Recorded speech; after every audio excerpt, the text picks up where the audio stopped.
07 StarCitizen, X-Wings X speaking out of ePTU 322. Just going the chores at the present moment when I enter a new patch or a new server. I mean, when basically seeing what's needed to get my ships up and running, gathering the quantum drives and doing this kind of stuff. It's always a great way to see what the new patch actually bringing, or here in ePTU to test some basics things. A couple of fun, great new things are in it. Let's go with it first. The hairs. So this is the remake of the character customizations, new faces, new things that you can add, especially the hairs that have changed and that are looking really nice. But let's first have a glimpse into the faces that we already know, with some different skin colors that we actually can choose and to apply.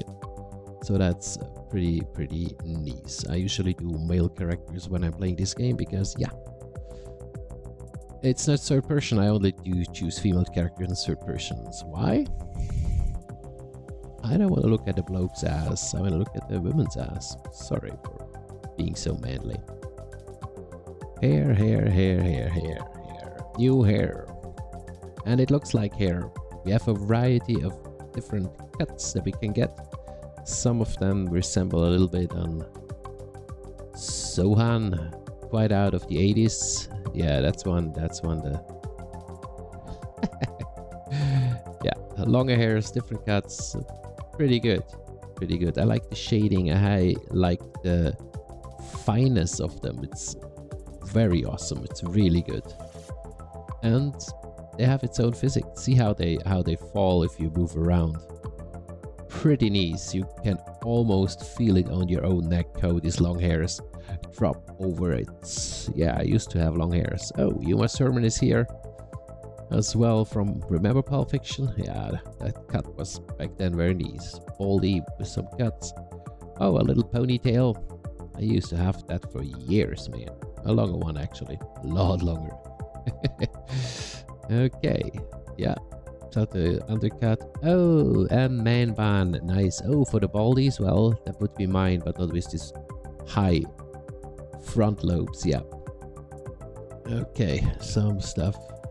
Yeah, so we're pretty much through on the hairs to the ash, but really nice it looks on female characters. Let's go there. Alright, so let's go for the females. Different faces, different impressions. Yes, some look by default a bit needy, but we're here for the hairs. That's what's new, that's what's really curious for us.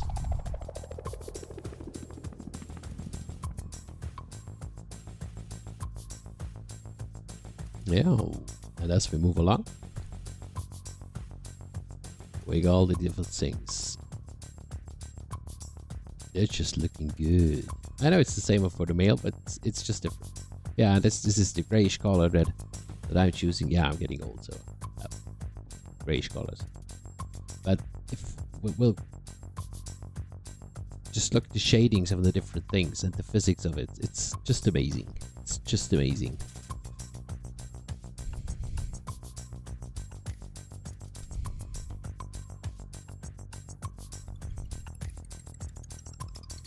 I like the undercuts. They're made very well. That looks bad.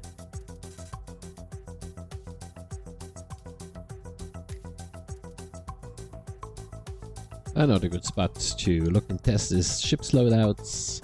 I usually get my quantum drives for the different ships that we have with starter things, and I always can check whether the loadout system is actually working, putting out some shields and stuff, and make sure that my ships have at least some basic customizations and are ready to go out. And you see, ship system as it in the last patch, it just works perfect, so it doesn't seem that there are any issues around this right now here, so very happy on that. Good one. Okay, yes, and I want to pick up a couple of these distortion weapons, go with the new Babbage, and we take this flight and have a look. And I really hope that the markers are back in the game when we actually land on stations and on cities. In this time where I was playing, I had so far won 30k, and since then I have had any, so the whole footage you're just seeing is about 2.5 hours of gameplay, and there wasn't any bigger issues than that. We had a couple of people were stuck in elevators, so the usual thing you have an ePTU. But in overall sense, at least what I experienced in these 2.5 hours of gameplay, I hadn't had that much time so far yet. There will be a longer gameplay session tomorrow night where I'm testing more.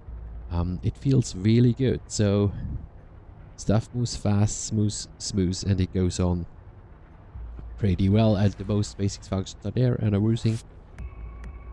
I personally don't have a reclaimer, so you might want to wait for the reclaimer to know how to use, because this changed. The salvaging loop with the reclaimer has changed. And the main thing that is different is that you can salvage for a longer time, because you can do basically a 32 SU container. And I haven't tested it because I don't have a reclaimer, but Malcolm did, the founder of our org of SSFL, which if you look for a good org, you'll find an invite link down below, that you can test us and check us out and call for us and play with us for some time to see whether we fit and whether actually you fit for us.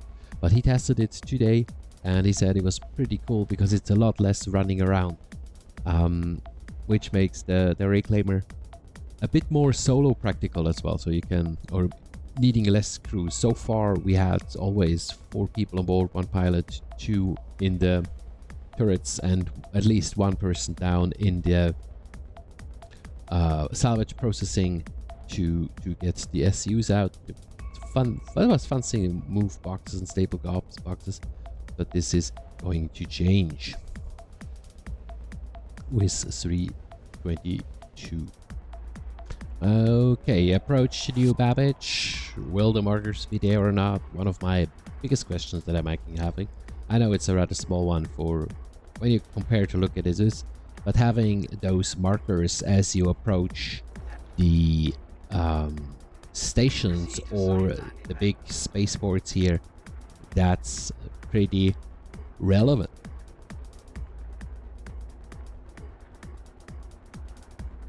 So let's see what we're gonna get. About 2Ks out, no marker yet. I'm a bit worried.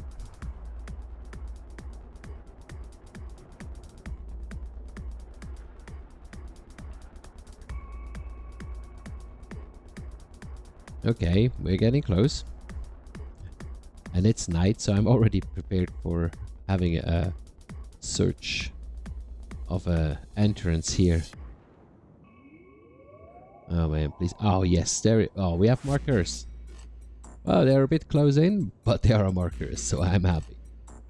Man, thank you so much having the markers back. Alright, this is a glimpse into 322. I do more of those as more time will come. 07 citizens.